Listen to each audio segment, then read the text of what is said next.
awal munculnya filsafat fenomenologi berkembang pada abad ke-15 dan abad ke-16. Pada masa itu terjadi perubahan besar dalam diri manusia tentang perspektif dirinya di dunia ini. Pada abad sebelumnya, manusia selalu memandang segala hal dari sudut pandang ketuhanan. Selanjutnya terjadilah gelombang besar modernitas pada kala itu yang mengubah sudut pandang pemikiran tersebut. Para filsuf banyak juga yang menolak doktrin-doktrin gereja dan melakukan gerakan reformasi yang disebut sebagai masa pencerahan. Selanjutnya, fenomenologi ini pada awalnya merupakan gerakan filsafat Edmund Husserl pada tahun 1859 sampai tahun 1838. Lalu berpengaruh ke sosiolog Alfred Scratch tahun 1899 sampai 1959. Kemudian dikembangkan oleh Peter L. Berger dan Thomas Lackman, serta Michael Foucault dan Jacques Derrida. Pengertian post-positivisme. Post-positivisme adalah aliran yang ingin memperbaiki kelemahan pada positivisme. Satu sisi, post-positivisme sependapat dengan positivisme bahwa realitas itu memang nyata ada sesuai hukum alam, tetapi pada sisi lain, post-positivisme berpendapat manusia tidak mungkin mendapatkan kebenaran dari realitas apabila peneliti membuat jarak dengan realitas atau tidak terlibat secara langsung dengan realitas tersebut. Lalu, untuk fenomenologi ini bisa diartikan sebagai studi tentang pengalaman hidup seseorang atau metode untuk mempelajari bagaimana individu secara subjektif merasakan pengalaman dan memberikan makna dari fenomena tersebut. Selanjutnya, apa aja sih ciri-ciri dari fenomenologi?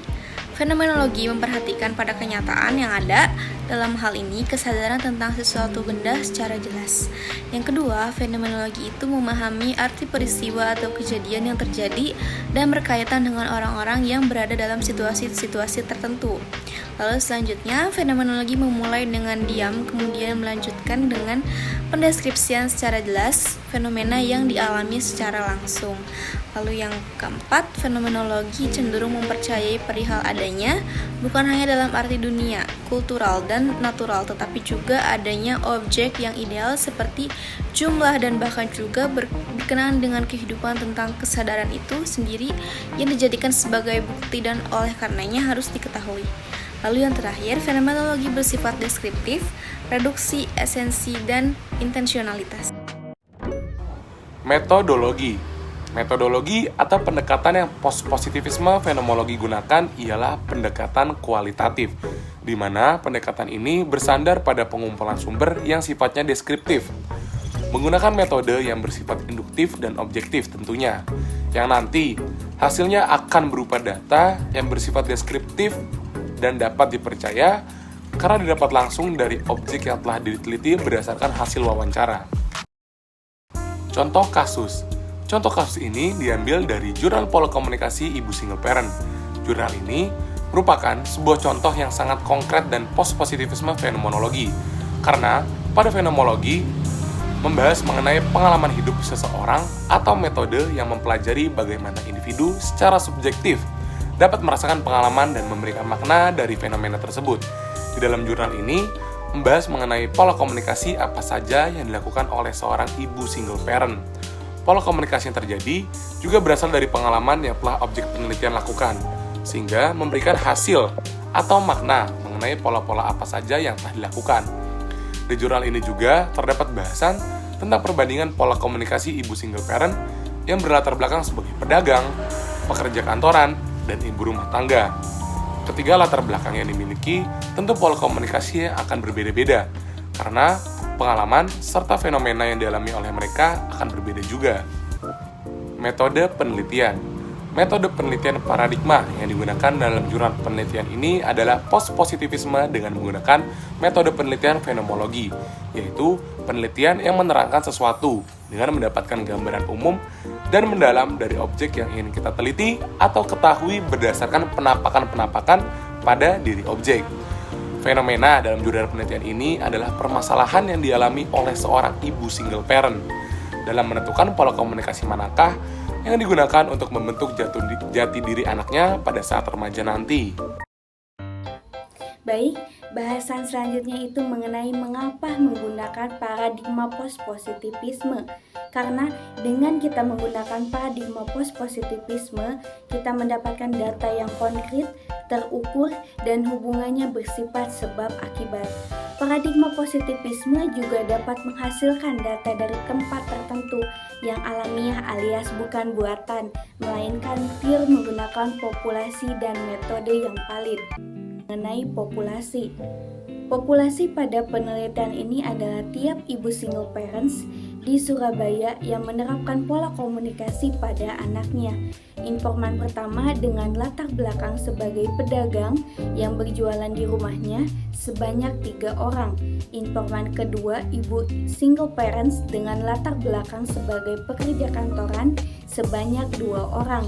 Dan informan ketiga merupakan ibu single parents dengan latar belakang sebagai ibu rumah tangga sebanyak 2 orang. Jadi, jurnalis penelitian ini menggunakan sebanyak 7 orang ibu single parents yang dijadikan informan untuk populasi. Selanjutnya, bahasan mengenai hasil dan pembahasan. Hasil penelitian mengenai pola komunikasi ibu single parents menemukan bahwa terdapat 3 pola komunikasi yang diterapkan oleh ketujuh informan, yaitu terdapat 2 informan yang menerapkan pola komunikasi autotarian, terdapat 3 informan yang menerapkan pola komunikasi permisif, dan terdapat 2 informan yang menerapkan pola komunikasi autoritatif. Pada pola komunikasi yang pertama yaitu pola komunikasi autotarian. Pola komunikasi di mana orang tua selalu menuntut, memiliki kontrol yang tinggi akan segala pilihan anaknya, memerintah anaknya tanpa berkompromi terlebih dahulu, sehingga kurangnya tingkat menerima pada segala pencapaian anaknya. Pada pola komunikasi ini, anak tidak terbuka dengan orang tua, tidak percaya diri, menjadi penakut, dan cenderung kurang bisa mengekspresikan dirinya sendiri karena tumbuh dengan perintah dan tuntutan sesuai dengan keinginan orang tuanya saja. Pada pola ini, autotarian terdapat 2 informan dengan latar belakang yang sama, yaitu sebagai single parents yang menjadi wanita karir atau kantoran. Selanjutnya, pola komunikasi yang kedua yaitu pola komunikasi permisif. Pola komunikasi di mana orang tua cenderung memberi kebebasan kepada anak untuk mendorong keinginannya, sehingga tingkat menerima pencapaian anaknya sangat tinggi. Pada pola komunikasi ini, anak cenderung suka mendominasi di lingkungannya karena merasa memiliki kebebasan dan selalu memperoleh dukungan dari kedua orang tuanya. Namun, dengan kurangnya bimbingan, anak tidak jelas arah hidupnya dan prestasinya merendah.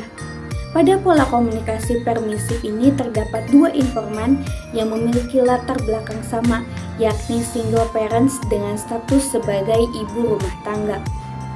Pola komunikasi yang terakhir yaitu pola komunikasi autoritatif.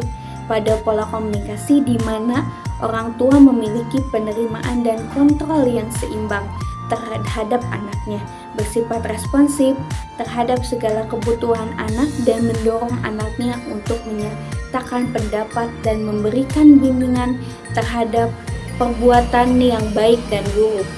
Pada pola komunikasi ini, anak cenderung lebih percaya diri, memiliki tujuan hidup yang jelas, memiliki prestasi dan terbuka terhadap orang tua karena diberi bimbingan dan dorongan terhadap segala pencapaian anaknya. Pada pola komunikasi autoritatif ini terdapat 3 informan single parents yang memiliki kesamaan latar belakang sebagai pedagang di rumahnya.